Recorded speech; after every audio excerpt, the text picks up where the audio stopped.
నిజామాబాద్ జిల్లాలోని ఘోర ప్రమాదం సంభవించింది. తెలంగాణ రాష్ట్రంలోని నిజామాబాద్ జిల్లాలోని బాలాజీ శానిటరీ దుకాణంలో భారీ అగ్ని ప్రమాదం జరిగింది.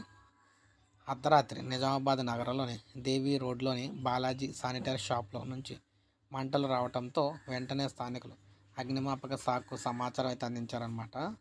సమాచారం తెలుసుకున్న అగ్నిమాపక సిబ్బంది వెంటనే సంఘటనా స్థలానికి చేరుకుని మంటలను ఆర్పే ప్రయత్నం చేశారు.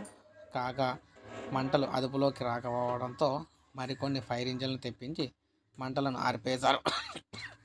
కాగా మంటలను ఆర్పివేసే క్రమంలో Nizamabad fire station in charge Narasingarao, leading fireman Tirupati, fireman Ashish కుమార్లకు గాయాలు కూడా అవ్వడం జరిగింది. గాయాల పాలైన వారు ఫైర్ సిబ్బంది నిజామాబాద్ నగరంలోని ప్రైవేట్ ఆసుపత్రిలో చికిత్స పొందుతున్నారు. అగ్ని ప్రమాదం ఎలా జరిగింది అనే కోణంలో విచారణ చేపడుతున్నారు.